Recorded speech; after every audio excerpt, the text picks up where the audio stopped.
Sua Bíblia comigo lá em Neemias 8:10, nós vamos começar por aqui. Para mim sempre é um desafio, pregar aqui na igreja. Quinta-feira eu preguei, depois do pastor Eli ter dirigido o culto. Eu falei assim, rapaz, o que eu vou pregar depois de uma unção tão fresca, tão forte? Aí agora veio o pastor Daniel com esse grupo de louvor maravilhoso, pregou quase tudo que eu ia falar. Então assim, não é plágio, amém, irmãos? É porque a gente está no mesmo espírito, amém? Neemias 8:10, quem chegou lá dá um glória a Deus bem alto aí. Você está feliz? Aleluia. Disse-lhe mais: ide, comei carnes gordas, tomai bebidas doces, enviai porções aos que não têm nada preparado para si, porque esse dia é consagrado ao Senhor. Portanto, não vos entristeçais, porque a alegria do Senhor é a nossa força. Aleluia. Feche teus olhos, quero fazer mais uma oração com você. Eu vou fazer a minha oração e eu sugiro que você faça a sua, pedindo ao Senhor que cada uma dessas sementes mesmo que for plantadas no seu coração, ela possa cair como uma revelação. Amém? Pai, obrigado, Senhor, por essa grande oportunidade de estar aqui. Pai, eu declaro diante de todos que de mim mesmo eu não sou capaz, mas eu me submeto completamente, Senhor, à inspiração do Teu Espírito, Senhor. Pai, que possam fluir palavras de sabedoria, conhecimento. Pai, palavras proféticas inspiradas para esse povo, Senhor. Pai, que eu possa ministrar de uma maneira tão simples, mas tão simples que até mesmo uma criança possa entender verdades profundas da Tua palavra nessa noite. Espírito Santo, aquilo que não puder ser compartilhado por meio de uma expressão vocal, que o Senhor complete em cada coração, em nome de Jesus, amém, amém, irmãos? Glória a Deus. A palavra de Deus então diz o quê? Ide comer carnes gordas e tomai bebidas doces. Meu Deus do céu, eita coisa boa. De que está falando aqui, Marcelo? Picanha de 2 dedos de gordura e uma coquinha gelada. Meu Deus, será? Há quem diga que é, não é verdade? Ai, ai, ai. Tem gente que fala assim, crente não bebe, mas come que é uma beleza. Isso não é coisa de Deus não, amém, irmãos? Não é coisa da palavra não. Seja conhecido de todos a nossa moderação, amém? Eu sei que a minha não está dando para ver direito, mas estou crescendo, irmãos, eu estou em crescimento, amém? Mas não é disso que a palavra está falando.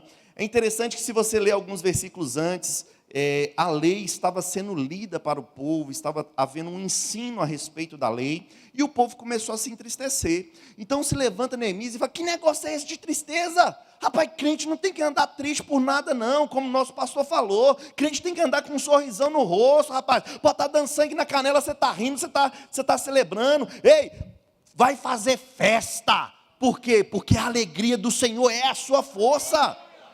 Não se deixe entristecer. Irmão, tem gente, irmão, crente, que às vezes recebe um relatório negativo. Sabe o que ele faz? Começa a fazer velório. Pensa para você ver. Quantas pessoas que receberam um relatório, por exemplo, de câncer, a família inteira começou a fazer o velório antes da hora. É assim ou não é? Isso não é papel de crente não, rapaz. O que o texto está dizendo? Vai lá, vai festejar, vai tomar bebidas doces, comer carne gorda, vai festejar, porque a alegria do Senhor é a sua força, meu irmão. E o diabo, sabedor disso, o que ele faz? Ele vai tentar roubar a nossa alegria. Pensa só, se você tem um inimigo, você sabe qual que é o poder dele, aquilo que dá força para ele, você vai tentar o quê? Atacar aquilo que dá força a ele, não é verdade? É por isso que o diabo fica tentando roubar a nossa alegria, meu irmão. Mas ele é um perdedor. Diga comigo, o diabo é um perdedor. A alegria é nossa força, então faz o seguinte, não deixa o diabo roubar aquilo que não foi ele que te deu. A alegria é um fruto do Espírito, irmãos, e nós que nascemos de novo, nós podemos andar alegres, seja qual for a situação, como o nosso pastor pregou aqui. Até para trazer dízimo de oferta a gente faz com alegria. A vida do crente tem que ser com alegria, amém, irmãos? Então diga, a alegria traz força.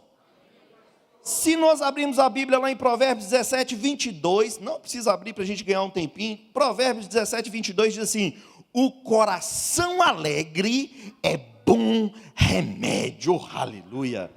Mas o espírito abatido faz secar os ossos. A versão em inglês vai dizer, o coração feliz faz o corpo saudável. Sabe, meus irmãos, eu não sei se você lembra daquele desenhozinho que tinha uma menininha que fala assim, ó dia, ó céus, ó azar. Quem lembra? Tudo mais de 50 anos, pode ter certeza. Sabe, irmãos, tem gente que anda triste, reclamando de tudo. Uma chuvinha gostosa dessa, a pessoa sai na padaria e fala assim, você vê que chuva, que trem ruim, meu Deus. Anda triste, anda cabisbaixo. Aí vai ficar doente, meu irmão. Por quê? Porque a tristeza, o espírito abatido faz secar osso. Pensa. Você acredita que a palavra é a verdade? A palavra de Deus está acima de todas as coisas, amém, irmãos? Conhecereis a verdade e a verdade que liberta. Agora o que ele está dizendo? A alegria é um bom remédio. E se você está com qualquer sintoma de enfermidade, deixa eu te falar um negócio, às vezes você vai no médico, ele vai passar lá um remédio para você e vai falar assim, você vai tomar de 6 em 6 horas. É assim ou não é? Pois bem, existe um bom remédio, a alegria. Começa a rir de hora em hora, você vai parar e vai dizer,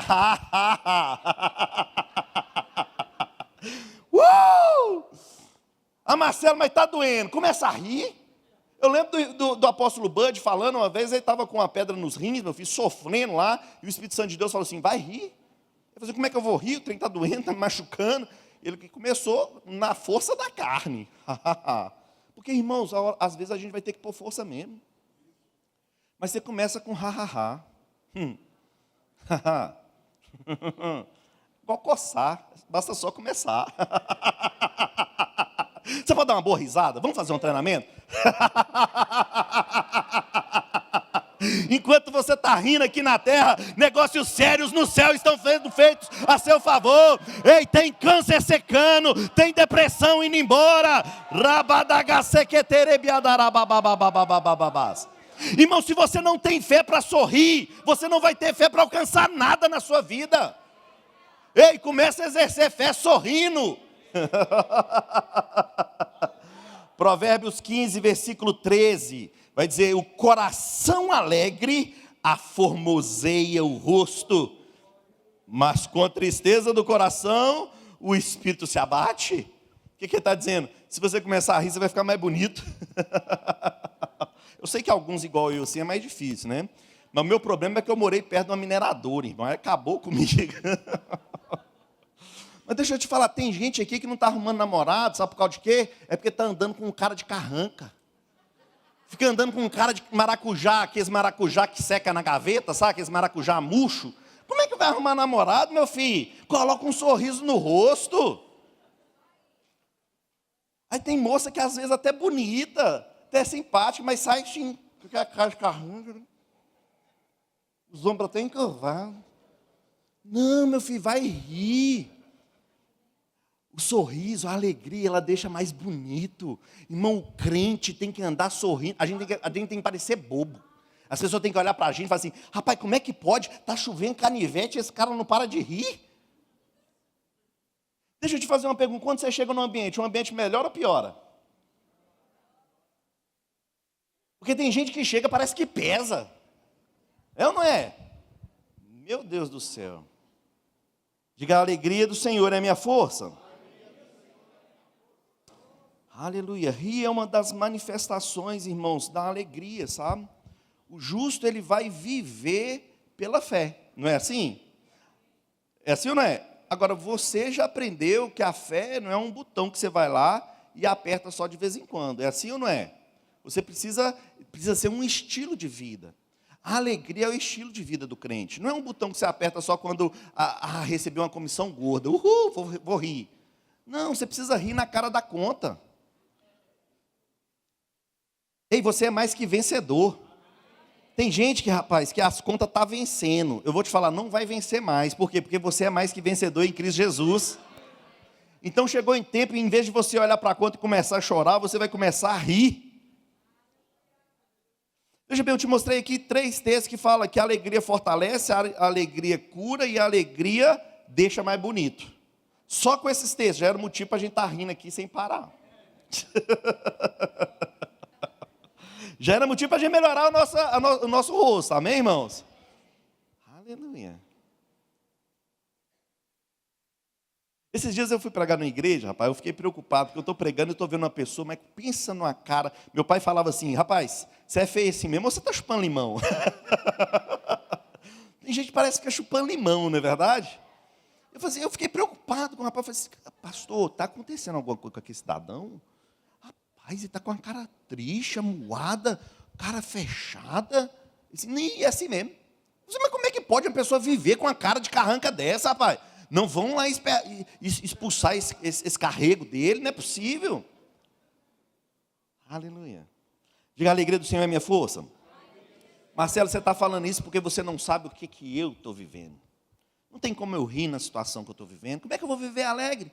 Eu estou debaixo de pressão. Abre comigo, eu vou fazer questão de ler o texto que o nosso pastor leu aqui. Filipenses 4, versículo 4. É pelo Espírito, amém, irmão? Não estou copiando nada, amém? Às vezes, quando Deus quer falar alguma coisa, ele é meio insistente, né? Filipenses 4, versículo 4. Abre comigo lá. Aleluia. Quem chegou lá, diga assim: as minhas contas estão pagas. Então dá um sorriso bem bonito e vamos ler. Alegrai-vos sempre no Senhor. Outra vez vos digo, alegrai-vos.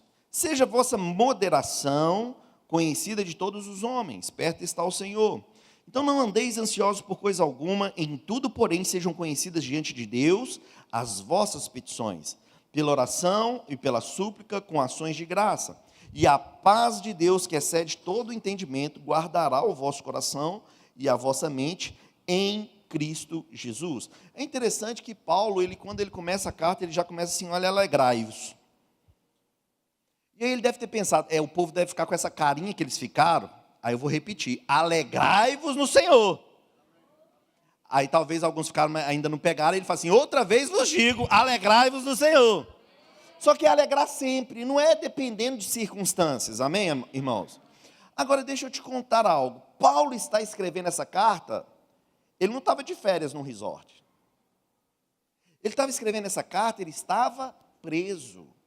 Irmão, Paulo já tinha passado pressão e perseguição por causa do Evangelho, servindo ao Senhor.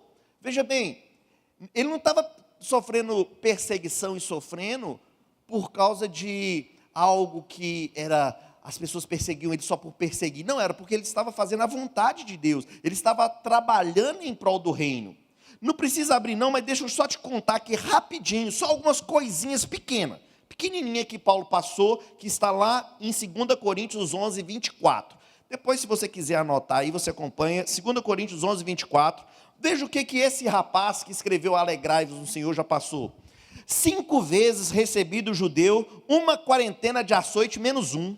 Que é isso? 39 chicotadas no lombo. Quem aqui já tomou uma chicotada, irmão? Ninguém?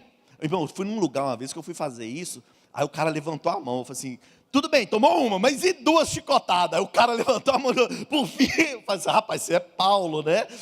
Mas, irmãos, pensa, ele tomou 39 chicotadas no lombo por causa de pregar o Evangelho, por estar servindo ao Senhor. E aí ele continua dizendo: fui 3 vezes fustigado com vara. Que é isso? Tomou varada no lombo.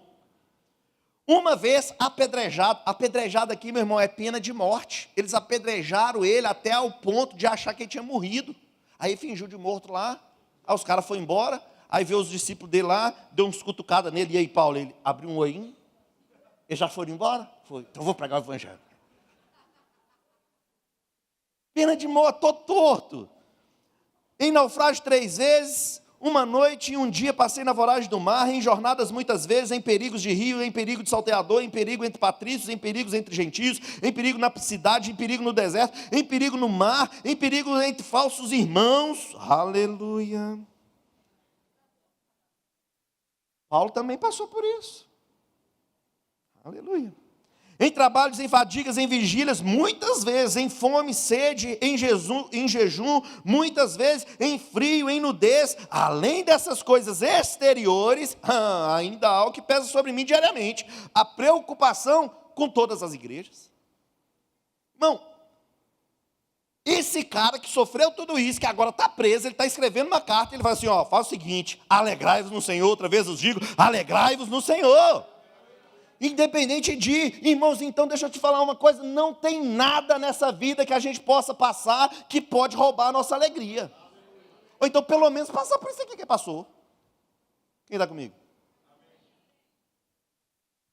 Sabe, na quinta-feira, eu trouxe uma mensagem aqui, e o título dela foi A Igreja, um lugar seguro para a minha família. Quantos sabem que a igreja é um lugar seguro? E aí eu trouxe 3 orientações específicas para a igreja. Tem como assistir o culto? Eu sugiro que você assista o culto. Essa vai ser uma mensagem complementar, amém? E aí eu trouxe 3 orientações para a igreja. A primeira orientação foi: não deixe de congregar, ainda mais que quando vedes que o dia se aproxima. Irmão, tem gente que deixa de congregar porque às vezes não vai com a cara do irmão, porque às vezes o pastor, devido à correria, não cumprimentou ele. Aleluia. Não, isso não acontece aqui não, pastor, só lá para os lados de Belo Horizonte, né?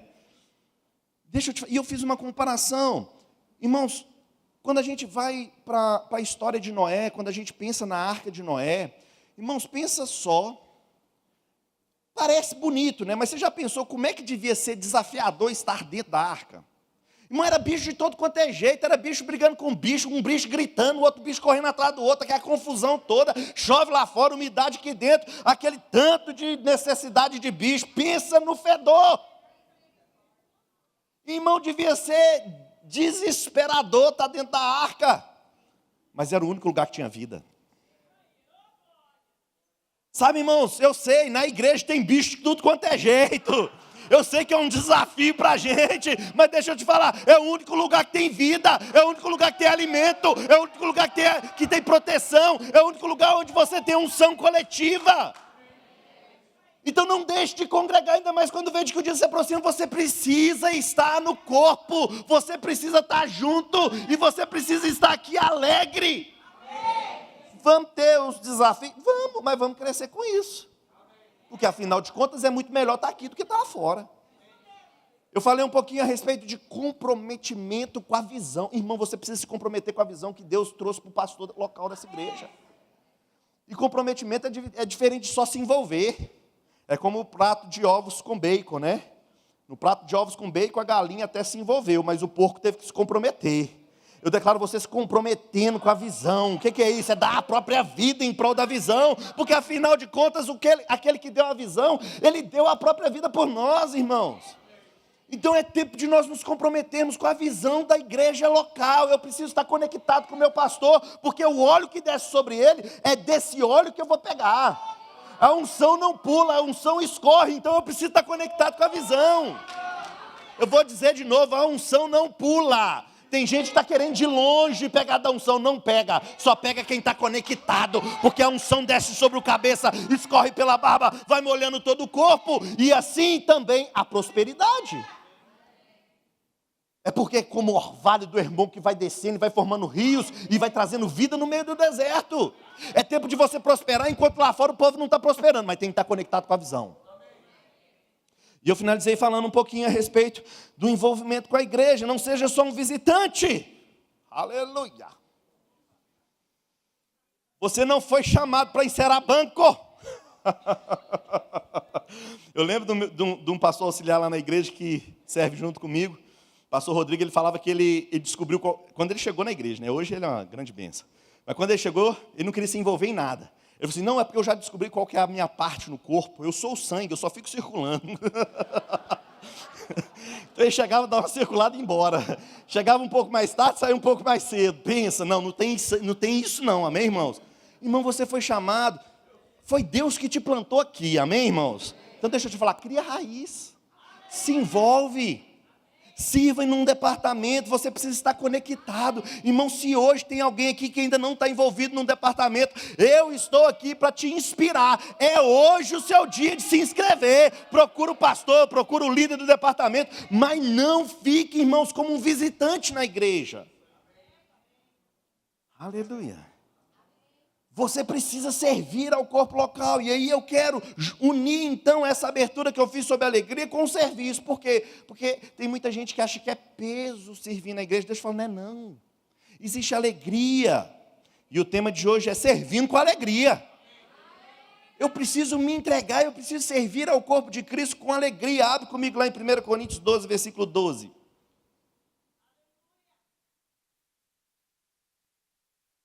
Aleluia. Deus é bom, e o diabo não presta nem um pouquinho. Aleluia.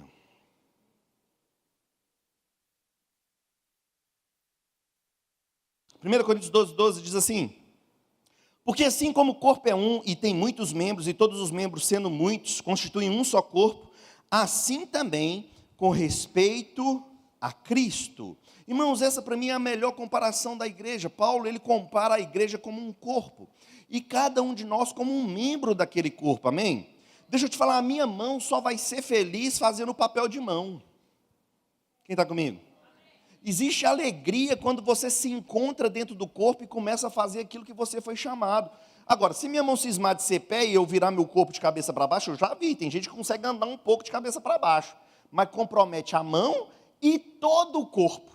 E aí, o que eu aprendo com isso? Não queira fazer aquilo que você não foi chamado para fazer, porque o dom vem com a graça proporcional para aquilo. Mas quando eu estou fazendo aquilo que eu fui chamado, aquilo que eu estou fazendo dentro do corpo, existe uma alegria em fazer aquilo, mesmo que eu não tenha um reconhecimento aparente local.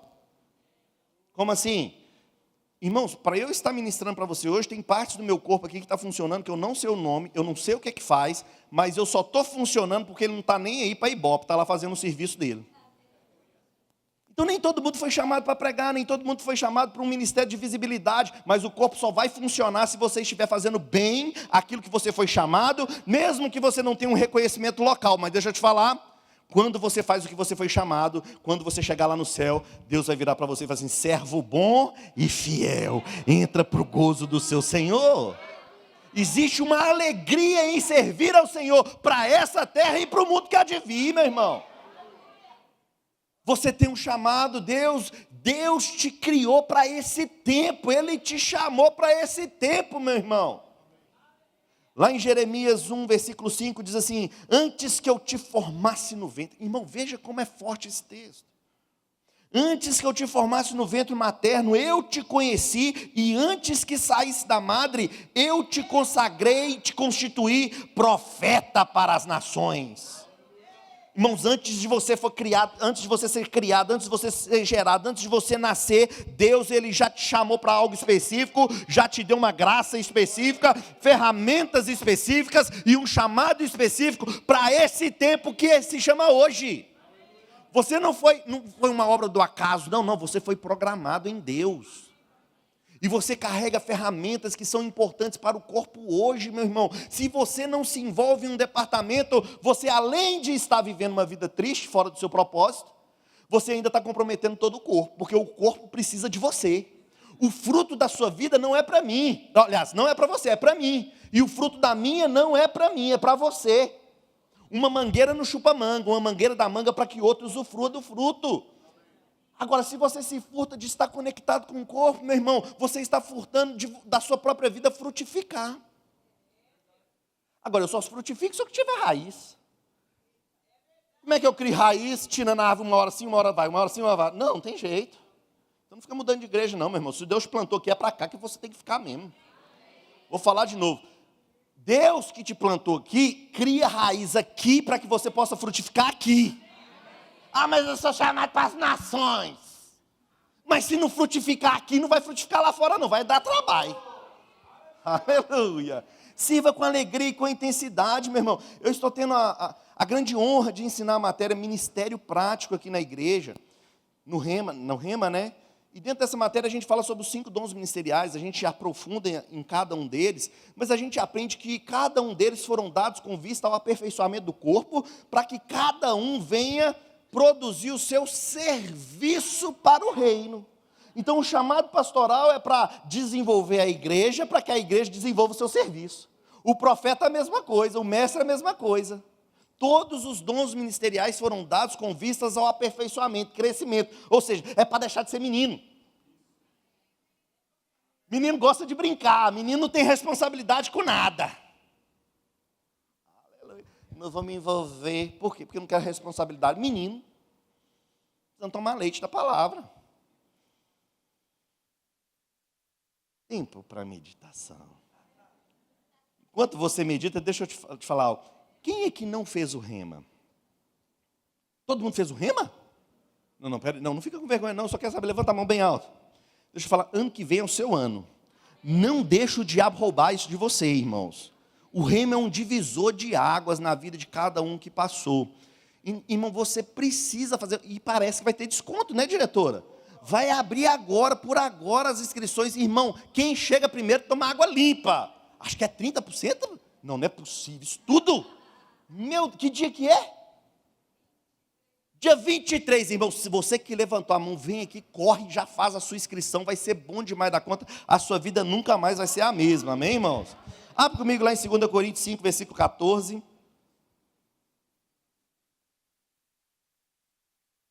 2 Coríntios 5, versículo 14, quem está sendo abençoado essa noite? Diz assim, pois o amor de... Aleluia, sai para lá, ô demônio cibernético, vai desentupindo os fios, Senhor. Aleluia. Pois o amor de Cristo nos constrange, julgando nós isto. Um morreu por todos, logo todos morreram. E os que morreram por todos... Ixi, até perdi, ó, que demônio dos infernos. E ele morreu por todos, para que os que vivem não vivam mais para si mesmos, mas para aquele que por eles morreu e ressuscitou. Sabe, meus irmãos, Paulo está dizendo aqui, quando eu paro para pensar no que Jesus fez, o que é a minha vida? Não, tem gente que fala assim, não vou servir na igreja não, eu não vou, eu sou jovem, eu tenho muita coisa para fazer na vida, será que eu vou perder a minha vida por causa do evangelho? Peraí, que vida? Irmão, nós estávamos caminhando a passos largos do inferno, irmãos. Aí quando eu paro para pensar, não, minha voz ficou até mais bonita agora.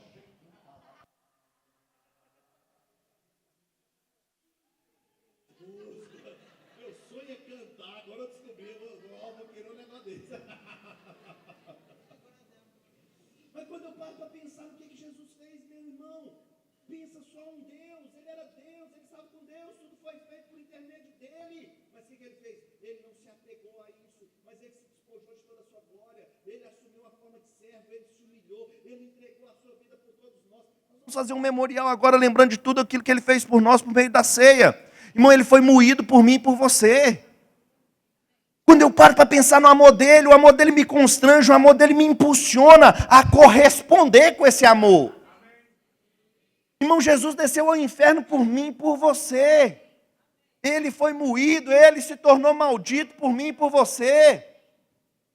Ele levou todas as maldições sobre ele. Agora eu entrego a minha vida para ele, sou justificado não pelo que eu fiz, mas pelo que ele fez. Aí ele me chama, ele me capacita, ele me dá ferramentas, ele me dá unção, ele me dá um dom, um talento, um chamado. Peraí, eu não vou corresponder com esse amor? Irmão, eu vou corresponder rindo.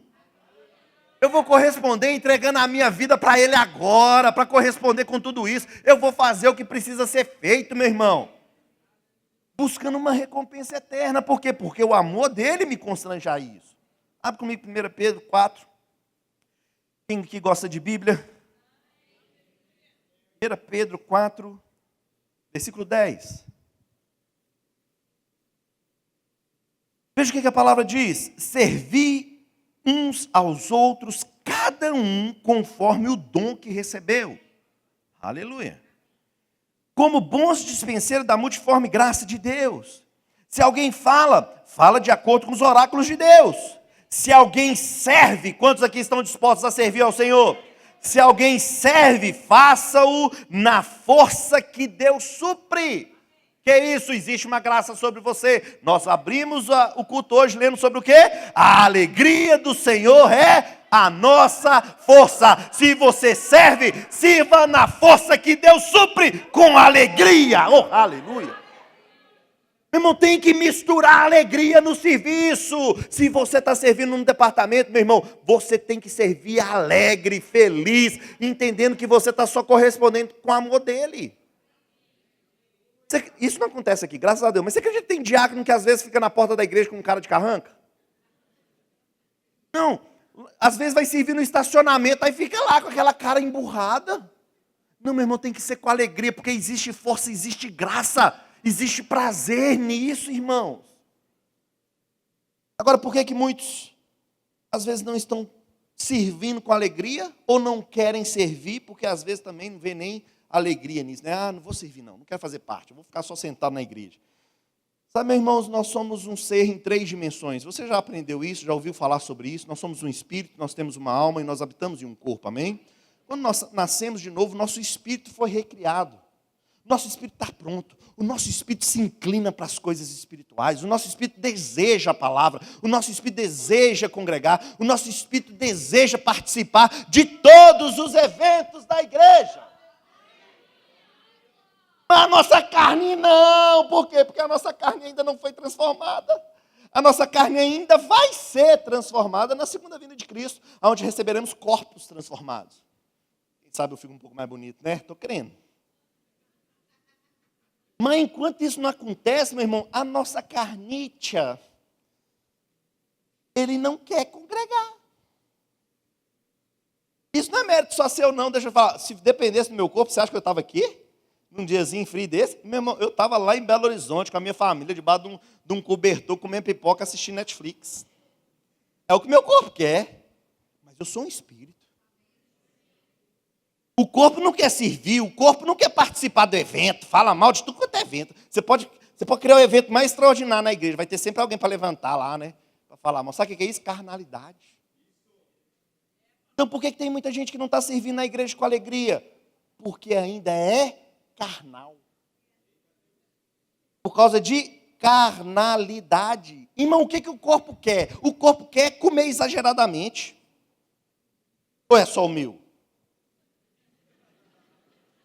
O corpo quer cama, quer televisão, quer os prazeres momentâneos. O corpo não quer as coisas do espírito. Então o que eu preciso fazer para servir com alegria? Eu preciso mortificar essa carnitia. Aí não quer não? Então é hoje que você vai. Aí você pega ela pelo colarinho, você fala, você vai para a igreja. Não, quer não. Vai, você vai.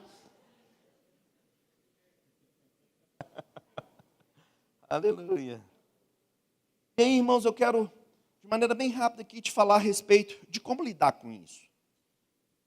Como lidar com essa carnalidade, como lidar com esse corpo, para que eu possa usufruir dessa alegria que é servir ao Senhor, estando conectado com o corpo de Cristo. Existem disciplinas espirituais que eu preciso praticar. Uma vez que eu nasci de novo, existem disciplinas que eu preciso praticar.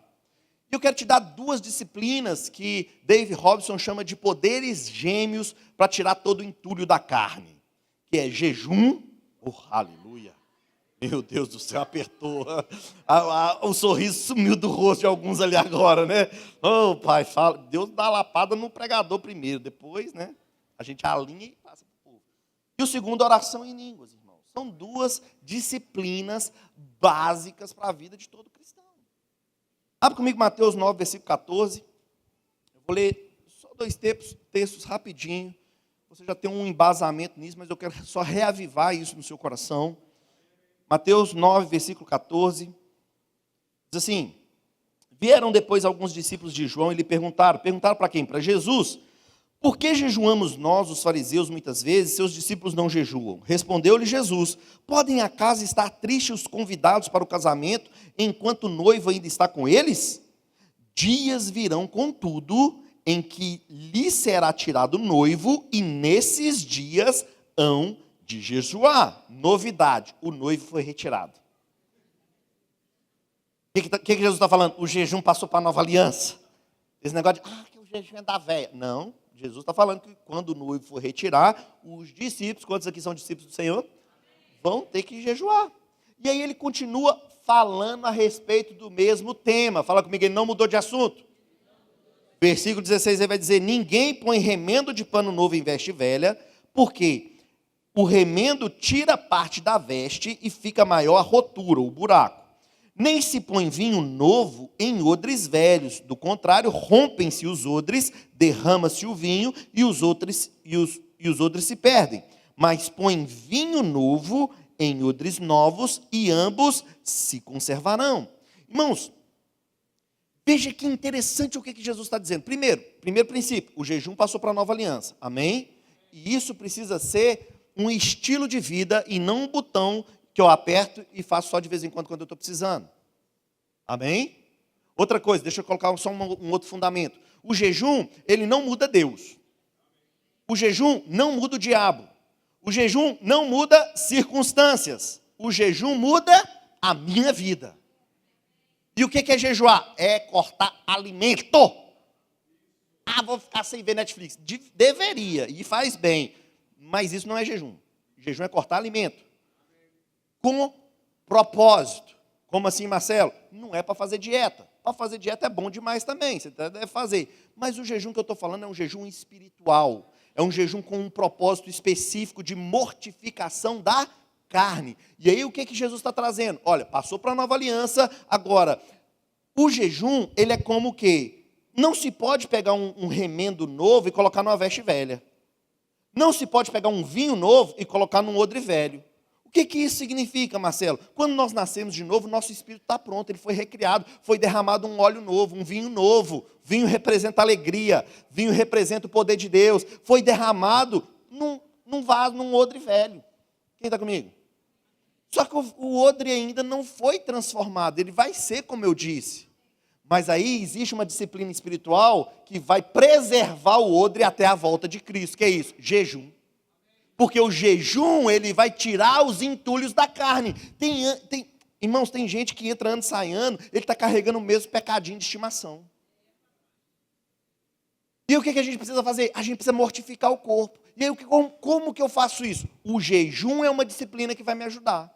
Então eu vou jejuar, eu mortifico o meu corpo, eu abafo os desejos do meu corpo e eu fico mais sensível ao espírito.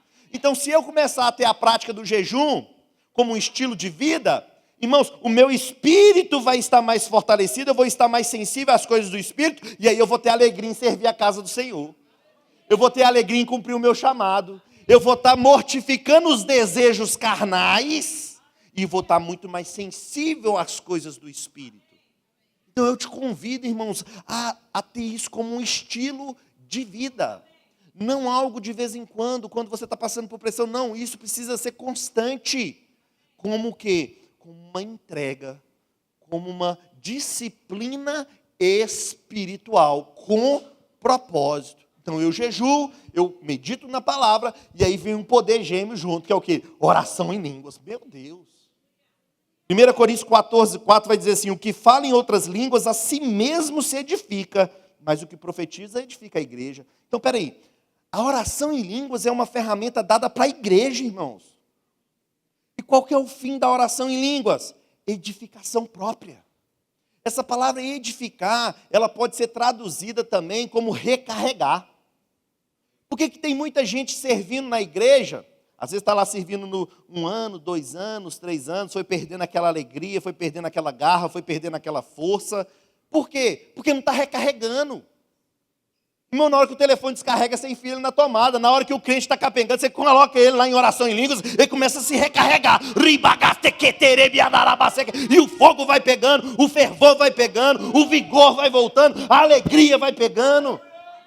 Irmão, o crente tem que orar em línguas 24 horas. Olha, 24 não dá porque você vai dormir. Aí você dorme orando em línguas, e o Espírito continua. Mas você tem que orar o tempo todo. A palavra fala assim, orai o tempo todo. Como é que eu oro o tempo todo com a mente? Não tem jeito, irmãos. Eu já tentei fazer orações longas, da meia hora eu já orei pelo mundo inteiro e já acabou minhas palavras. E aí o que eu faço? Parece que nada está acontecendo, eu não estou entendendo.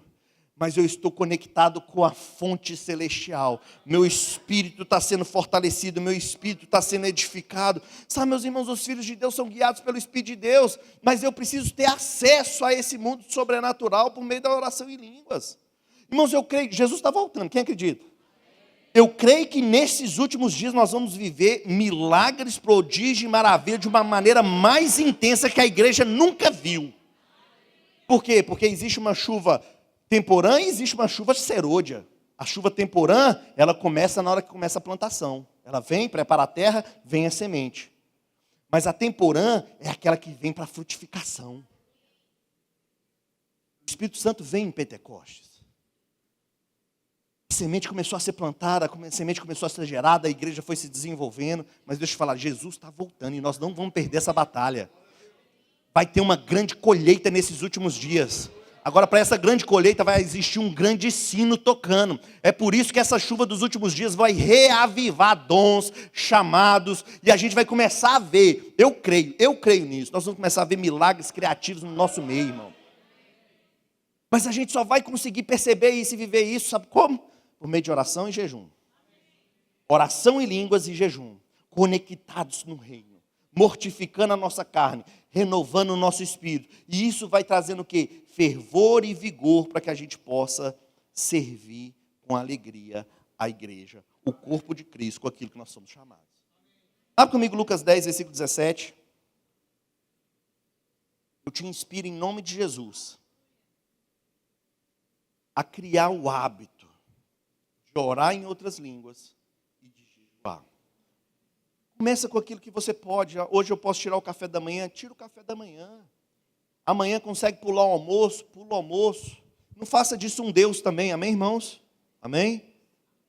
Mas comece a crescer nesse hábito. E você vai ver a sua vida transformando. Você vai se ver despojando da antiga maneira de viver. Você vai se ver conectando mais com as coisas espirituais, trazendo sensibilidade.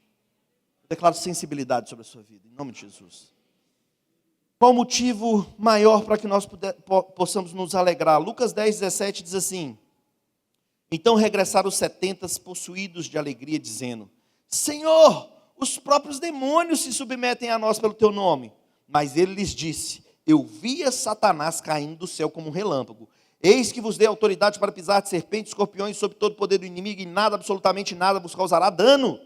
Versículo 20. Não obstante, alegrai-vos, não porque os espíritos vos submetem, e sim porque o vosso nome está arrolado no céu. Oh, aleluia!